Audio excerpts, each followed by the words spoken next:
Good morning. Welcome to Market Day Report. Welcome to another week of trade. Now, we have been trading in the overnight session, but we could see more fireworks today, and we'll talk about that in a moment. First off, let's look at the overnight trade and the corn market. Good place to start. Penny lower on the May contract.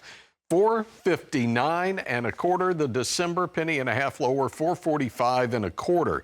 Coming into the session today, this is a market that actually is still in positive territory after a week. It's the only row crop that's in positive territory, with the exception of oats. All right, what about soybeans? What happened in the overnight session? Well, moving a little higher, at least on the old crop. The May up 1 3/4, 978 3/4. November unchanged, 984 and a quarter. Now to the wheat market. Let's start with Chicago. July 7 higher, 559 3/4. Hard red, July nickel higher, 575. Minneapolis, December 631 and a quarter, up 3/4 of a cent. Bottom of the trading range, however. And the cotton market up 90 points. New crop at 67.06. Let's bring in Brian Hoops, Midwest Market Solutions.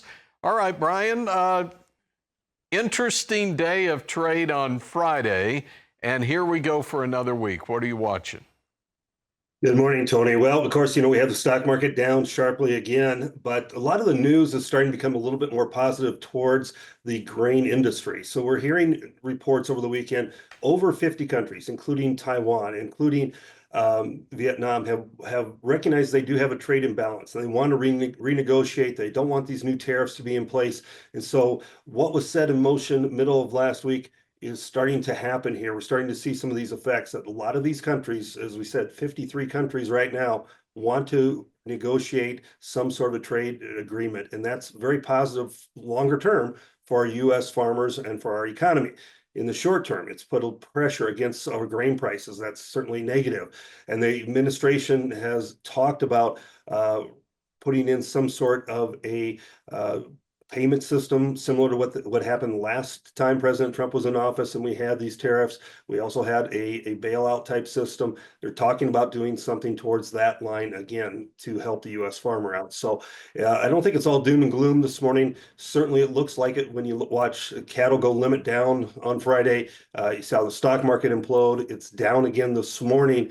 But the grains are starting to trade more on their own fundamental basis. Corn really probably won't be affected by these tariffs all that much because only 15% of our crop is exported, and a lot of that goes to Mexico, and we'll most likely reach an agreement with them. It's soybeans, which we saw on Friday, sharp losses that could be impacted by these tariffs because over 40% of our soybean crop is exported, so subject to tariffs in one form or another.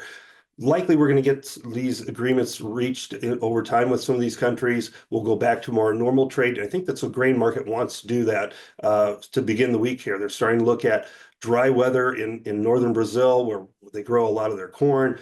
Dry weather here in the United States as we start looking towards planting this month. And then we have a supply and demand report coming out on Thursday morning as well. And trade estimates are out. Looks to be somewhat friendly for the corn market. Pretty neutral for corn or for soybeans and for wheat. All right. Hey, Brian, before we go to break, sometimes we'll talk about limits in trade. And when we get over to the livestock sectors, and again, we'll pick this up in a moment, but an expanded limit now for live cattle, $9.75, feeders, $12.25, and hogs at $6. This could get interesting today, so I'm going to let you gather your thoughts on this. We'll come back and we'll talk proteins next. Market Day Report continues in a moment.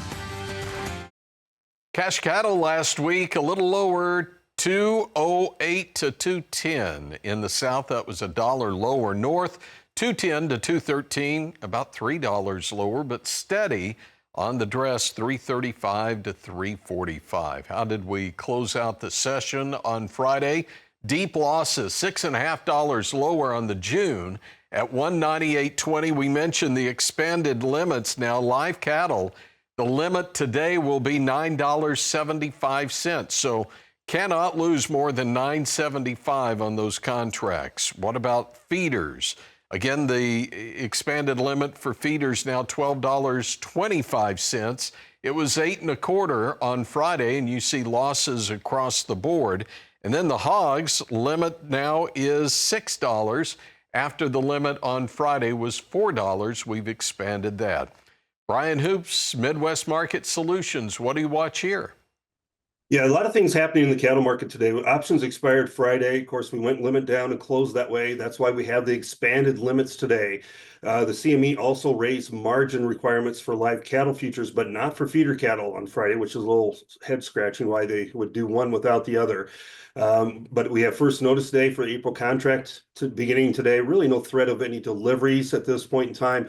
And the cash markets you mentioned, they may fall a little bit this week because the futures market is down, but they should stay relatively steady, and that should be supported for the April contract as it's already discount to the cash markets. The rest of the contract months could endure some selling. We talked Friday morning. We probably see some spread trade with the April gaining against the other months. We saw that. I think you continue to see that the rest of this week because of the disparity to the cash markets. It doesn't look like we're going to see a heavy selling pressure against April and June to begin the morning, but some of those back months may get $1 or $2 losses right off of the opening bell here this morning. So it's going to be an interesting day. The stock market is down, but it has paired losses from the overnight. Wouldn't be surprised to see the cattle market do the same thing. Another open sharply lower, probably a gap lower opening, then pair some of those losses as we go into the mid-session. And we try and figure out exactly where fair market value is for a lot of these animals. A lot of the stock market, I think we've overreacted. We tend to do that in 3-day increments. Today's the third day. Maybe we're going to start to see some sort of a bottom being formed in the stock market, which would take a lot of this selling pressure away from everything else that is kind of following the lead of what's happening over in the equity markets. Yep, Brian Hoops is with Midwest Market Solutions. Thanks, Brian. We'll see you back here on Wednesday.